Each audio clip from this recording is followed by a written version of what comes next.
यहाँनिर हुन्छ सियाइटिक नर्भ हो।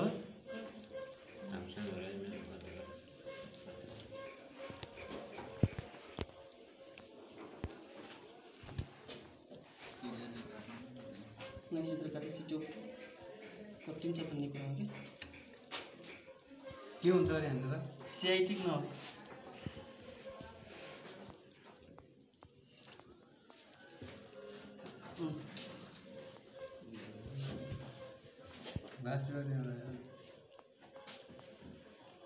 यो के हो सियाइटिक नर्भ भन्छ कि यसलाई यो पुरै यो कुखुरा धान्ने क्षमता हुन्छ कि यसको के एकदमै बलियो हुन्छ कि है एकदमै बलियो हुन्छ यो है। र यो जहिले पनि के हुन्छ मसिनो र चाहिँ के हुन्छ यो पनि व्हाइट ब्राइट नै हुनुपर्छ के मसिनो र व्हाइट ब्राइट नै हुनुपर्छ यो पनि सेतो हुनुपर्दछ के। यदि यो सियाइटिक नर्भ सोलन भएको छ र ब्राउन कलरको यो पनि भएको छ भनेपछि यसलाई के भन्छ त्यो म्यारेक्स भन्छ के। कुखुरा लँगडाउँछ कुखुराको खुट्टा काम गर्दैन है यो सियाइटिक नर्भ खुट्टालाई मुभमेन्टमा ल्याउनुको लागि यसको मुख्य भूमिका हुन्छ जसमा चाहिँ यसमा सियाइटिक नर्भमा चाहिँ के हुन्छ असर गर्यो भनेपछि कुखुरा राम्रोसँग हिँड्न सक्दैन बङ्गाएर हिँड्छ खुट्टा चलाउन सक्दैन हैन। यसमा सोलन भयो र ब्राउन कलरको भयो भनेपछि के हुन्छ त भन्दाखेरि त्यो म्यारेक्स रोग हो भन्ने कुरा हामी के गर्छौँ आइडेन्टिफाई गर्छौँ ठिक छ। यसै चाहिँ यहाँबाट रोगहरू पत्ता लगायौँ हामी। अब चाहिँ हामी यसलाई खोल्छौँ है त्यही हो यसलाई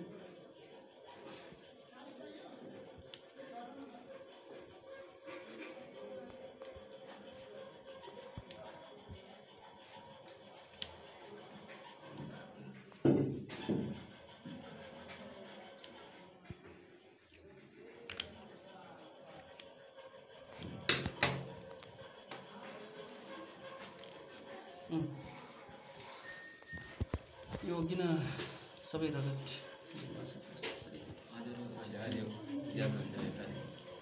जल गरम है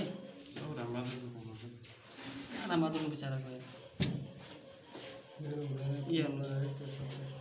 यो मुटुलाई एउटा झिल्लीले कभर गरेको छ के है।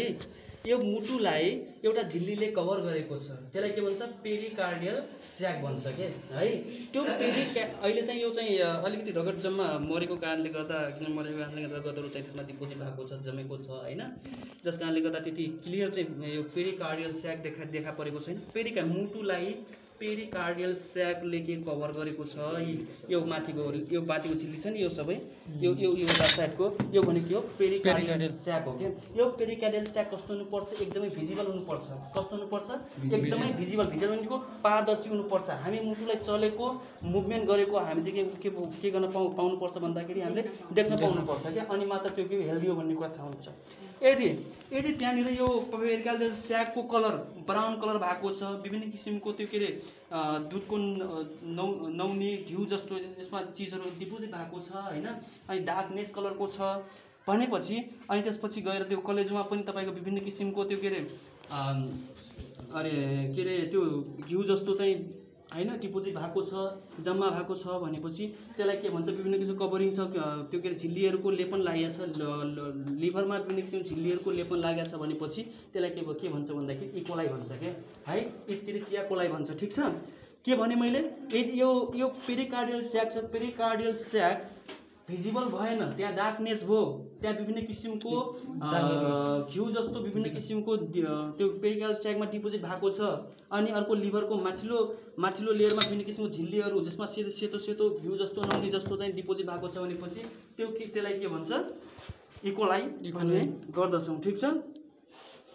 अर्को के भन्छौँ भन्दाखेरि यो जहिले पनि यो लिभरको के छ यो छेउको साइडको भाग छ नि यो जहिले पनि के हुनुपर्छ त भन्दाखेरि यो एकदमै तीखो धारिलो हुनुपर्दछ के है एकदमै तीखो र धारिलो हुनुपर्दछ है अनि मात्र हामी हेल्दी मान्न सक्छौँ। यदि यसको एकदम तीखो छ कि हेर्नुहोस् है एकदम तीखो छ एकदमै हैन छुराको त्यो धार जस्तो छ हैन छुराको धार छ। यदि यो चाहिँ यसरी चाहिँ धारिलो नभइकन यदि मोटो भयो हैन सोलन भएको भयो भनेपछि त्यो दुई कारणले हुन्छ। यो एक कारण हुन्छ यो एउटा हेपाटाइटिसको कारणले गर्दा हुन्छ। अर्को कारण के हुन्छ त भन्दाखेरि यदि तपाईले दिएको दानामा फंगस डेभलपमेन्ट छ या तपाईले बढी मात्रामा भिटामिनहरु खुवाइराख्नु भएको छ या तपाईहरुले चाहिँ लिभर टोनिक चाहिँ धेरै दिनसम्म तपाईँहरूले चाहिँ लिभर टनिक खुवाउँदै आइराख्नु भएको छ, जस कारणले त्यो धेरै भिटामिनहरू खुवाउनाले पनि के हुन्छ टक्सिनहरूको डेभलपमेन्ट हुन्छ नि त हैन, टक्सिनहरूको डेभलप हुन्छ, जस कारणले गर्दा के हुन्छ लिभरले फिल्टर गर्न नसकेर चाहिँ के हुन्छ उस समस्या फिल्टर गर्न नसकी समस्या आएर चाहिँ त्यो सोलन भएको हुन्छ कि, त्यस कारणले गर्दा यसो टिको हुँदैन है। जस कारणले गर्दा हामी कुनै पनि भिटामिन लिभर टनिक खुवाउँदाखेरि 6-7 दिन खुवाउने त्यसपछि छोड्ने, 6-7 दिन खुवाउने त्यसपछि छोड्ने गर्नुपर्दछ, ठिक छ।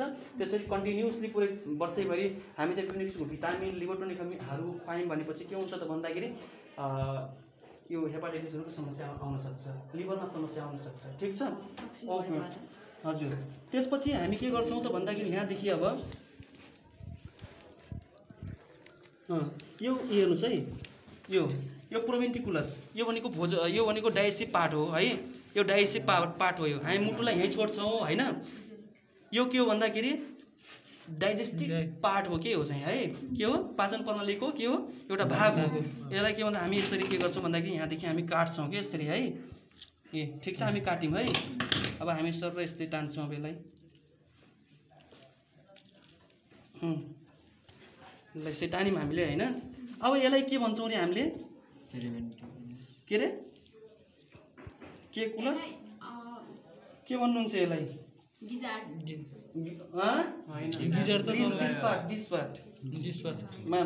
अगाडिको हजुर यो है, यो प्रोभेन्टिकुलस हो, यो गिजार्ड हो। यहाँबाट पनि धेरै रोगहरू हामीले पत्ता लगाउन सक्छौँ है, याद गर्नु होला है। जस्तै अब यसलाई म चिर्छु यसरी सर यसलाई म चिर्छु है, यो प्रोभेन्टिकुलस हो है।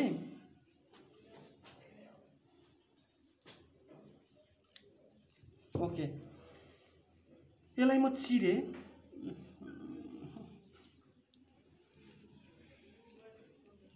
ल, ओके यो प्रोभेन्टिकुलस हो, यो गिजार्ड हो, ठिक छ। यो माउथ अफ प्रोभेन्टिकुलस भनेको यो हो के, माउथ अफ प्रोभेन्टिकुलस भनेको के हो, यो हो के, यो भित्र यो माउथ अफ प्रोभेन्टिकुलस भनेको के हो, ठ्याक्कै गिजार्ड र चाहिँ यो प्रोभेन्टिकुलसको जङ्सन हो यो, ठिक छ।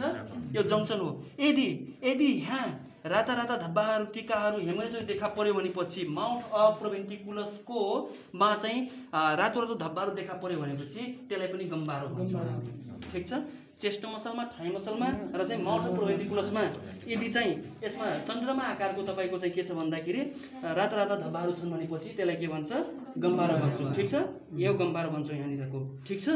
अर्को हामी अब प्रोभेन्टिकुलसलाई खोल्छौँ, यसरी रोगहरूको आइडेन्टिफाई गरिन्छ है।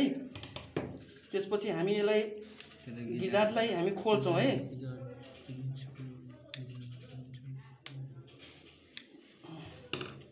गिजार्डलाई खोल्छौँ हामी, ठिक छ। अब यो माथि यो लेयर भन्छ कि यो है, यो गिजार्ड लेयर भन्छ। यो गिजार्ड लेयरलाई हामी यस्तै टान्दाखेरि के हुनुपर्छ भन्दाखेरि एकदमै कडा रूपमा छुटिनुपर्छ, यो सजिलो रूपमा होइन, एकदमै बल गरी निकाल्नुपर्छ। अनि त्यो के हो हेल्दी के भन्छौँ हामी, हेल्दी कुखुरा भन्ने गर्दछौँ, ठिक छ। हेल्दी कुखुरा भन्ने कुरा हुन्छ, तर पनि यो मध्यम वर्गमा छ, यो ठिकै हो होइन। यो गिजार्डको लेयर पनि ठिकै छ होइन, एकदमै। त्यसपछि हामी अब इन्टेस्टाइनल पार्टमा जान्छौँ हामी, हेर्नु होला है। हजुर हो, पहिला सुरुमा मैले डुडेनम भनेको थिएँ नि, मैले डुडेनम भनेको यही हो है, डुडेनम भनेको यही हो। हजुर अनि यो जुन गिजार्डको लेयर छुटाउनु पर्छ भने हो त्यो सजिलै गरी छुट्दैन, ए हो ठिक ल, ओके म भुलिरहेको थिएँ। ओके यो के हुन्छ भन्दाखेरि यो सजिलै गरी छुट्टिन भनेपछि हेल्दी हो। यदि यो गिजार्डको माथिल्लो लेयर होइन यदि सजिलै गरी छुट्यो भनेपछि एउटा कुरा के हुन्छ, त्यो चल्लाले कतै न कतैबाट या दानाको माध्यमबाट या अन्य माध्यमबाट उसले धुसीयुक्त चाहिँ के खाइरहेछ भन्दाखेरि दाना खाइरहेछ भन्ने कुरा हामीले बुझ्नु पर्दछ। या उसले मरेको चाहिँ कुखुरा मरेको कि त 15 देखि 20 घण्टा भइसकेको कारणले गर्दा सजिलै छुट्छ, कि त चाहिँ के हुन्छ भन्दाखेरि तपाईँको माइकोटक्सिकोसिस यानि धुसी खाएको कारणले गर्दा छुट्छ। या त 15 देखि 20 घण्टा अगाडि मरेको छिटो छुट्छ, या त धुसी युक्त खाना खाएर सजिलै के हुन्छ यहाँबाट के हुन्छ रिमुभ हुन्छ के ठिक छ त्यही हो। त्यसपछि हामी यो यो के हो पिण्डका पार्टको के हो डुडेनम हैन डुडेनम भन्छौँ हामी। त्यसपछि हामी सरल यसरी छुट्याउनै जान्छौँ। हामी हेर्दै जानु होला है। यो हेर्नुहोस् यो आन्द्रा पार्ट हो। यो स्मल इन्टेस्टाइन भन्छ कि यसलाई है स्मल इन्टेस्टाइन भन्छ यसलाई। अब हामी सिक्कमतिर आइसकेका छौँ जस्तो मैले लागिरहेको छ। यी के छ यो दुईटा सिक्कम हुन्छ भनेको थिएँ नि मैले। यी हेर्नुहोस् दुईटा सिक्कम पहिला राम छट्के जस्तो रहेछ ल। यो के भयो सिक्का हैन सिक्कम भन्छ हैन सिक्का भन्छ हैन सिक्का भन्छ भने यो दुईटा आँखा परेको छ। दुईटा सिक्कम हो। यो इलियोसीको कोलियो जङ्सन हो कोली जङ्सन हो कि यो सिक्कलको जङ्सन हो यो ठिक छ। सिक्कलको जङ्सन यहाँनिर यो किनकि यो यसलाई इलियम भन्छ हैन यसलाई कोलोन भन्छ यसलाई कोलोन इलियम त्यसपछि यो सिक्का अनि यसलाई के भन्छ इलियोसिकी कोली जङ्सन भन्छ के हैन। यानि कि सिक्कमको जङ्सन यहाँ छ हैन सिक्कम जङ्सन छ। अब हेर्नुहोस् यहाँदेखि रोगहरू आइडेन्टिफाई गर्छौँ हामी धेरै रोगहरू आइडेन्टिफाई गर्छौँ। यो इलियोसिकी कोलियो जङ्सन के गर्छौँ हामी यसलाई यसरी काटेर चाहिँ हामीले यसरी हामी यसलाई चिर्छौँ है। चिर्छौँ हामी यसरी चिर्दाखेरि इलियोसिकी कोली जङ्सनमा हामी यदि यहाँ एकदम सफा छ नि क्लिन छ नि हैन केही फोहोर छैन नि त हैन एकदम क्लिन छ है। यी हेर्नुहोस् है एकदम क्लिन छ। यो भनेको यदि इलियोसिकी कोली जङ्सनमा तपाईँको हेमोरेजहरू देखा पर्यो कालो कालो धब्बाहरू देखा पर्यो भनेपछि त्यो रानीखेत हो।